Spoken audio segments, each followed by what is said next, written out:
Hi, my name is Matt Neeson, and I run the group inside of Equitus called Equitus Federal, and we feature a product called the Equitus Video Sentinel. And with this tool, we turn sensory data into actionable intelligence. So with video analytics, what you're trying to do is understand the behavior of an object. So how this group of pixels moves from one place to another, or doesn't move and loiters.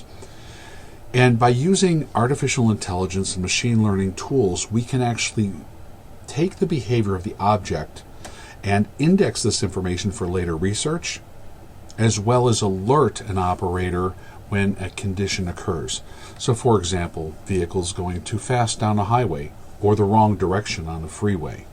Or perhaps someone is a suspect in a crime and they were last seen wearing a Coca-Cola t-shirt, blue jeans, and a John Deere ball cap.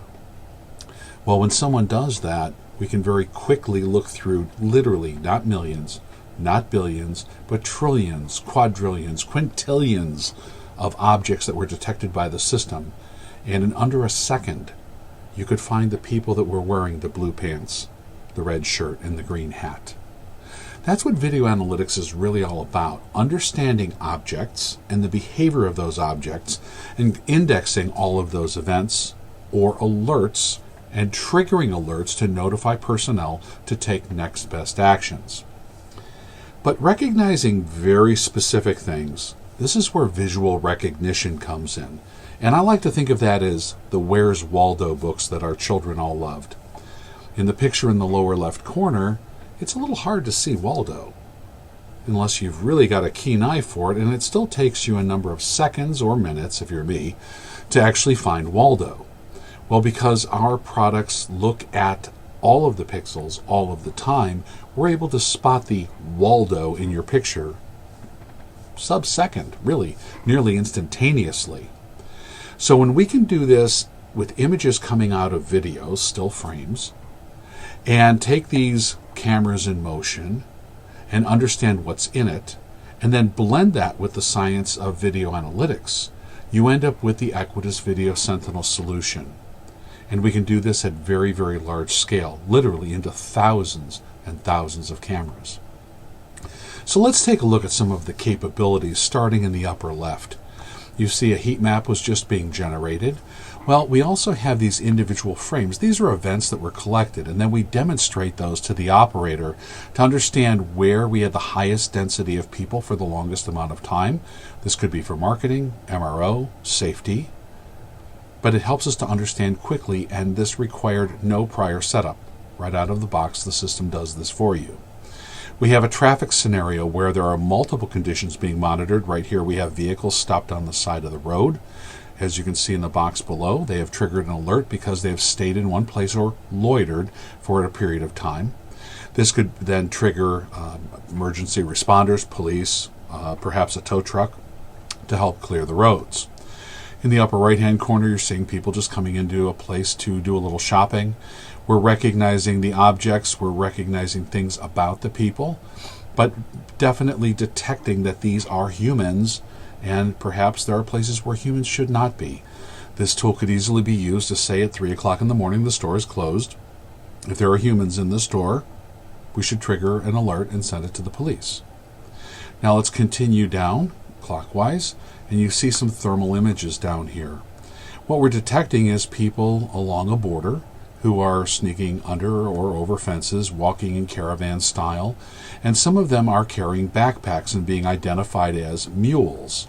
And these mules, obviously in very, very low resolution at great distance. In fact, some of these shots are in excess of 3 miles. At times, we have actually done detections in excess of 11 miles in thermal imagers. So this is doing object recognition or visual recognition, like I mentioned before, because these are cameras in motion. For stationary cameras, down at the bottom center, you'll see that objects are leaving snail trails or tracks. They're all serialized. And on the left side, which is really the same video being played, you're seeing a color quantized view so that we can quickly identify the colors of those individual objects for rapid indexing. Continuing now to the left, you see a bunch of people walking through a busy metropolitan area. It's identifying humans, vehicles, and also scoring them. We're also picking up facial attributes, head color, whether or not they have hair, things like that. And you could rapidly go through millions or billions, as I said before, of objects and quickly find which people were seen in patterned or plaid clothing or striped clothing or solid colors or bald heads, and identify them so that they can be quickly found among all these hours of, say, body-worn camera. Lower left corner, we see a couple of people loitering out in front of a store, and that shopkeep doesn't care to have that happening. But this, of course, could be done in traditional security surveillance. We also have a no-go zone here near the frozen foods. This gentleman seems to be looking for someone around to witness what he's about to do. And as he opens this door, we get a red triggered alert because he has now gone into a forbidden zone. Now, this can be applied to street views. So if you recognize the crosswalk, that is Abbey Road, made famous by the Beatles. You are seeing 4 panes all regarding the same scene, and what's happening here is we're identifying objects that are on the move. Once we learn the background, the system automatically learns the background, and in just 300 frames, it knows what is a stationary object and what is moving in front of the camera. We also apply AI models to not just take and serialize the product, or the objects rather, but to understand what they are. So as a motorcycle or a car or a person comes by, we can quickly look for the indexes of those people. And we see quite a bit of activity, cars, people, etc. in the upper right frame. Lower right frame on this half of the screen is just the original view. Now, you may be saying to yourself, this is extremely low resolution, hard to read. Yes, on purpose. The system can work at extremely low resolution because when a person is that tall in a frame, we don't need a lot of pixels. Less pixels means less processor, means lower cost of operations. Now on the left-hand side, these 4 frames represented a test that was done where a certain metropolitan area was having a problem with people riding bicycles onto the freeway to bypass some lower city streets. Obviously a big danger. So what we did is we created an area of interest represented by the screen box, and it has a detector turned on to look for pedestrians or bicycles in that area. You'll notice that the activity in the lower left portion here, where my mouse is moving, has a lot of little white fragments. That's the rain hitting the lens, but not enough to throw it off to not recognize the vehicles going by. So lots of possibilities and a very adaptable feature set. Now, one of the things about all this data, it's too much data. It becomes basically impossible to use until we then apply it to business intelligence tools. So this system was put together to natively adapt to your Tableau, your Power BI, your Cognos, your SAS, the BI tools of your choice that you're already using in your course of business. Now, of course, this is producing an awful lot of data as sensors. But think about the big data sensor challenge that is out there today. Look at this. One autonomous car will use 4,000 gigabytes, 4 terabytes of data in a day for a self-driving car. That's a lot of data. Over here, by the year 2025, we're getting close, 75.5 billion IoT devices will be installed worldwide. And this one really hits home.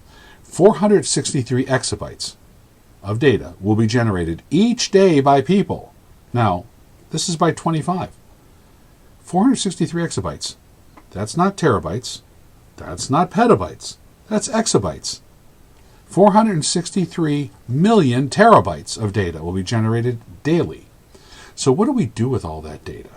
Whether they're tweets or connected cars or IoT devices, the answer is you need a really smart platform that can act on that data for rapidly actionable intelligence. So let's talk about physics for just a second. The human eye focuses roughly on what you can see through I'll say a milkshake straw. That's your area of sharp focus. And in this upper frame, you're not noticing the person by the wall. All we see is a tiny little shadow that's a few pixels tall. But down here, a system from Equitus called Equitus Video Sentinel, the EVS system, actually will detect that person against that wall who happens to be playing with a ladder.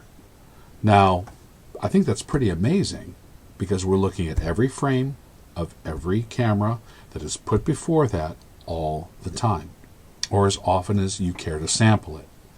So now, a Border Patrol agent, for example, will be able to, instead of sitting and watching cameras, can just simply respond to alerts that are sent to their mobile device.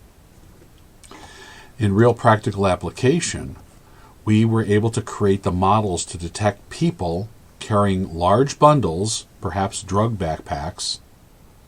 These models were created in under 2 hours. And they work on a series of different views from these various trail cameras or the little stone-looking cameras that you throw on the ground. You see a couple of those here. And even with partially obscured lenses, we're still doing good detections. On the right-hand side of the screen, there's a barely visible person right here. To the right, follow the mouse, and they're being picked up. Now you notice that that video is shaking a lot. That is the wind shaking or moving the tower that is 3 miles away from that pickup truck. Let that sink in for a minute. And this is in active deployment. These are declassified pictures, but this is actively deployed in the United States of America today. Pretty good stuff, right? Now let's take it to the battlefield. What happens when we train our system to understand personnel carriers, tanks? How about tank tracks? Yes, even the tracks on the ground could be detected. And these tanks are hiding under trees. When the foliage changes, they're going to look different. So we can train on portions of these vehicles.